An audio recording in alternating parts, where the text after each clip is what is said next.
Thank you for joining me today for our discussion about governance in athletics. I'm Will Norris, and my presentation is to give everyone a better understanding on the shaping of policy and the governance of athletics in the state of Connecticut. The Connecticut Interscholastic Athletic Conference is the body responsible for creating the regulation and policies pertaining to athletics. The CIAC is tasked with coming up with policy surrounding many topics that are relevant to interscholastic athletic competition. Topics such as transfers, out-of-season coaching, transgender participation, eligibility requirements, and the organization and regulation of state tournaments. The CIAC is assembled in order to advocate for and further the interests of elementary, middle, and high school athletics within the state. They provide leadership so that student athletes can access the many benefits of participating in interscholastic athletics, such as teamwork, perseverance, and humility. The main purpose of this organization is to govern athletics and to provide an even playing field for all the athletes that compete under its umbrella. Although St. Thomas More is a member of NEPSAC, many of the policies that are in place in the CIAC will ultimately affect how we will proceed as a school within the state of Connecticut. It is important to understand the issues and how they will impact our school as it relates to the bigger picture.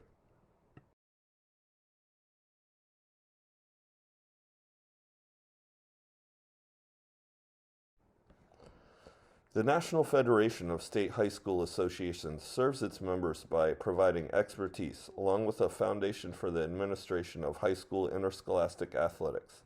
This organization lays the framework for which all high schools' athletic programs are based upon. They set the rules and standards for competition in 51 states along with Washington, D.C. However, there are policies and bylaws that vary from state to state. The NFHS develops the rules for competition on the high school level. Also, the NFHS provides professional development opportunities for coaches in the fundamentals of coaching and concussion in sports, among others. Some states and districts require their coaches to receive these types of trainings provided by the NFHS. The training is not limited to coaches, as there is course information provided to officials, students, and parents through the NFHS Learning Center. The primary objective of this organization is to emphasize health and safety, promote educational programs that develop leaders, administrative support to increase opportunities, and promote sportsmanship. The NFHS serves 19,500 high schools and over 12 million student athletes. The NFHS is divided into 8 sections that govern over specific geographic locations in the country. For example, Section 1 is the Northeast, which represents Connecticut, Maine, Massachusetts, Rhode Island, New York, Vermont, New Hampshire, and New Jersey. The National Council is governed by the Board of Directors. The Board of Directors members shall be elected by at the annual summer meeting of the National Council. The Board of Directors shall include among its members male, female, and minority representation. The National Council are able to enact amendments to the Constitution and change bylaws. The NFHS serves as the national authority that promotes and protects the defining values of education-based high school athletics and activities in collaboration with its member state associations.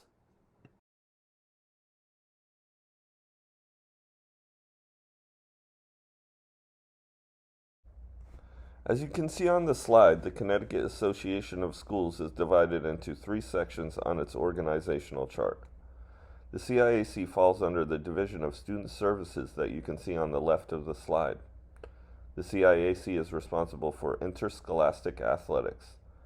The CIAC rules and regulations are controlled and enforced by a board of control led by the executive director who calls all meetings and initiates all business for the CIAC. The members of the board of control are elected to serve a term of 2 years and cannot serve more than 2 consecutive terms. The offices of chairperson, treasurer, and secretary are appointed by members of the board of control. The responsibilities of the CIAC are to encourage, supervise, regulate, and control interscholastic activities and programs. The Board of Control, along with the CIAC, are directly involved with shaping policy and procedure for interscholastic athletics in the state of Connecticut. These policies will directly affect the way things trend in the future for schools and athletic programs. There are many tough topics that this group tackles, such as transfer policies, specialization in sports, and out-of-season coaching, transgender participation, and eligibility requirements, to mention a few.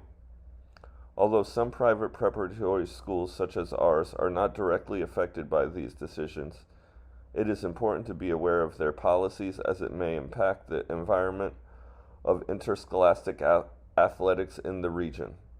The policies and bylaws that are put into place are voted on by member schools. Currently, there are 187 member schools at the high school level. The representatives from member schools consist of principals and assistant principals from the member schools. When policies and bylaws are voted upon, each member has an equal vote. The Board of Control enforce the rules and regulations of the policies that are upheld by member schools.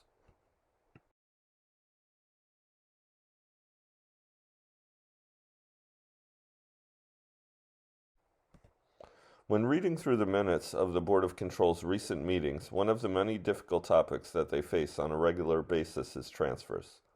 College athletics has brought about an interesting climate to the world of athletics.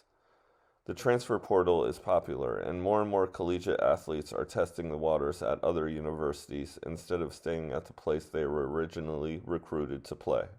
Consequently, we have been seeing a trickle-down effect in high schools. However, the policies that are in place in the CIAC seeks to mitigate the issue. If a student decides to transfer for any reason to another CIAC member school, they must sit out for at least half of the season. Furthermore, if a student transfers based on athletic reasons, they are required to sit out a calendar year from the time that they arrive at their new school. Obviously, this rule makes it difficult for students to transfer with no restrictions on competing. Understanding this rule is crucial for athletic directors and programs, as you want to give families this information when they are making decisions that are time sensitive. If a high school is not in compliance with this rule, they can face fines and forfeiture of games, which can affect their participation in postseason play.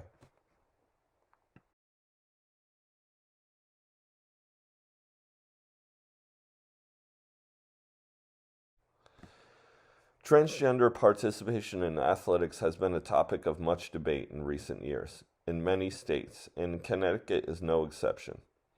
The CIAC policy on transgender participation affords individuals an opportunity to participate in interscholastic athletics based on the gender that they identify with, without any restrictions.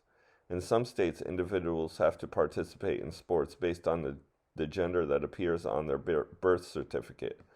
Much of the debate on the side of allowing transgender student athletes to compete with the gender they identify with is based on mental health.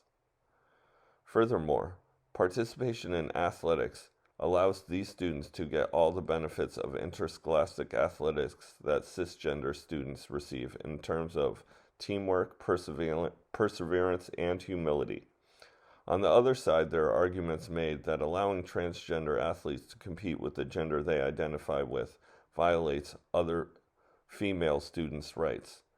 On May 15, 2020, a group of Connecticut girls sued, stating that two transgender track athletes were winning all the meets with exceptional times, and it was a foregone conclusion what the outcome of the races would be.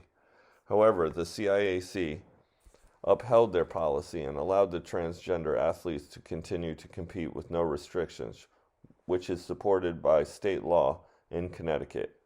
As you can see, the work of the CIAC is difficult, and where some individuals benefit from certain policies, others do not.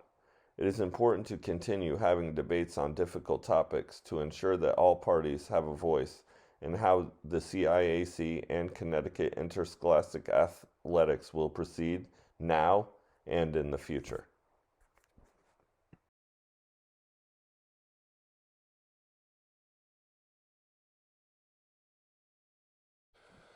Homeschooled student athletes being able to participate at their local high schools has been a controversial topic surrounding interscholastic athletics in the past couple of years.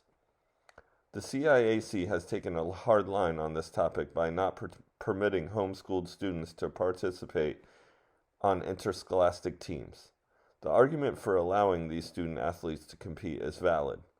The parents of these students pay taxes to the district, which in turn funds all of the programs in public schools. Therefore, the student athletes should have a right to compete on their local high school teams. However, in Connecticut, a student athlete must be taking classes at a CIAC member school in order to compete on an interscholastic athletic team. There are often teams that homeschooled student athletes can participate on within a district. However, these students are usually from a collection of towns that are in the same geographical location. The homeschooled student athletes miss a chance to compete with their friends and other students that they played youth sports with and play for coaches that they are familiar with. On the other side of the argument, there is a lot of gray area when it comes to students being homeschooled. Sometimes students use policies such as this to play on specific teams and use loopholes in the policy. Also, there is a question of academic eligibility and if these student athletes are held to the same standard as the students that attend the high school. There are only so many spots on so many teams, and Connecticut's stance on this issue protects student athletes that attend their local high schools. Students must be in good standing with regards to their academics and attendance to be eligible to compete. Homeschooled children must find other opportunities to display their talents as an athlete.